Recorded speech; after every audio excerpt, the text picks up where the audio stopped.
გამარჯობა, კრიტიკული აზროვნების სკოლა ახალი ზღაპრით გიბრუნდებათ. სანამ ზღაპარზე გადავალთ, შეგახსენებთ, რომ ჩვენი ვიდეო 3 ნაწილისგან შედგება. პირველ რიგში ზღაპარს წავიკითხავთ. ძალიან ყურადღებით მომისმინეთ, იმიტომ რომ მეორე ნაწილი კითხვებისგან შედგება.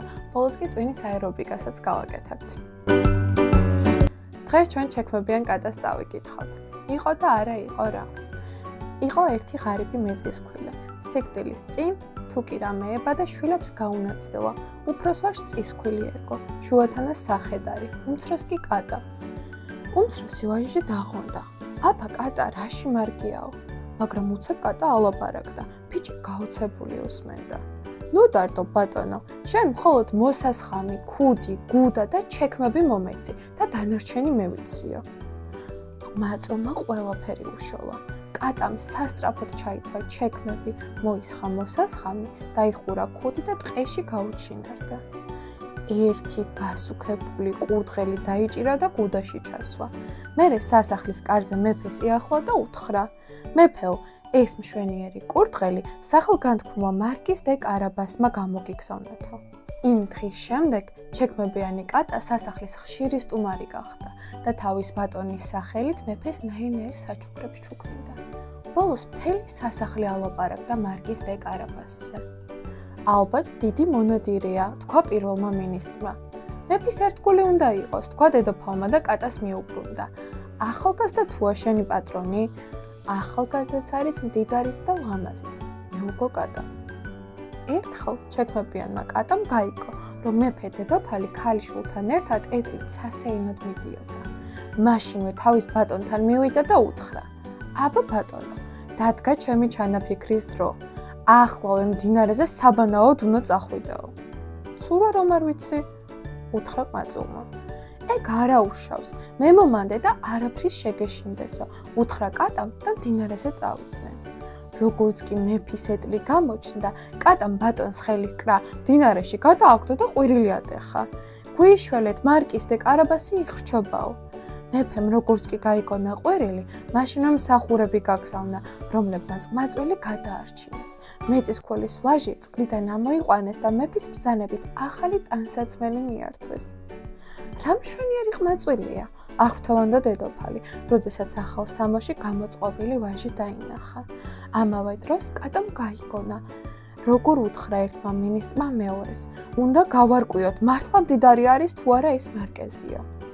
ჩემს ბატონს ციხე დარბაზიც აქვს და მიწებიც. მოვბრძანდით და ყველაფერი თქვენი თვალით ნახეთო.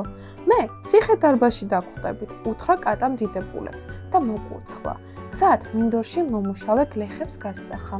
თუ ვინმე გკითხავთ, ვინ არის თქვენი ბატონი, უთხარით, რომ მარკიზ დე კარაბასია, თორემ რაც მოგივა თქვენ თავს დააბრალეთო. როდესაც მეფის ეტლმა გლეხებს ჩაუარა, მათ მოახსენეს, რომ ჩვენი ბატონი მარკიზ დე კარაბასიაო. მართლა მდიდარი ყოფილა, კმაყოფილად ჩაილაპარაკა მეფემ. ამასობაში ჩექმებიანი კატა ციხე დარბაზს მიადგა, რომელიც ერთ სასტიკ კაციჭამიას ეკუთვნოდა. კატამ დააკაკუნა თუ არა, უზარმაზარი კაციჭამია გამოჩნდა. აქ რა მოგიყვანა? გაოცებულმა უთხრა კაციჭამიამ. კატამ ქუდი მოიხადა და თავი დაუკრა კაციჭამიას. გამარჯობა ბატონო, თქვენი ძალის ამბავი ვის არ სმენია, მაგრამ მე ეჭვება, რომ წრუწუნად გადაქცევა შეწყოთო. რაო, აბა ახლა მიყურეო.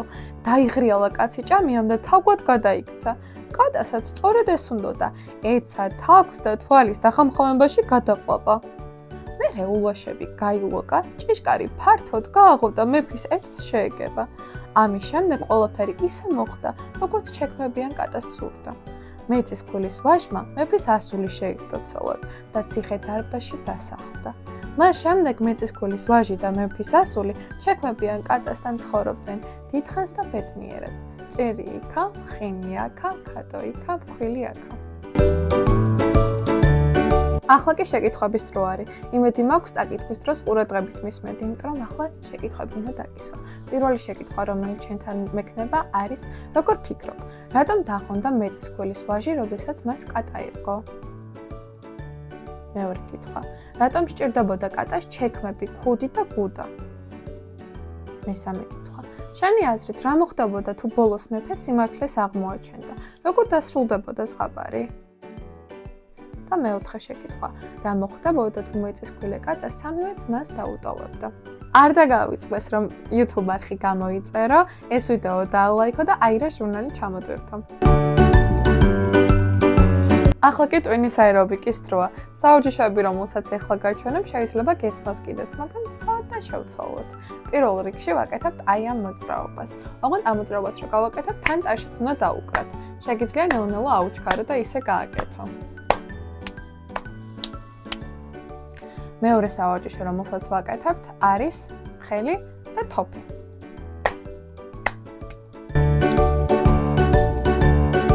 ახლა დაგემშვიდობები, მაგრამ არ დაგავიწყდეს.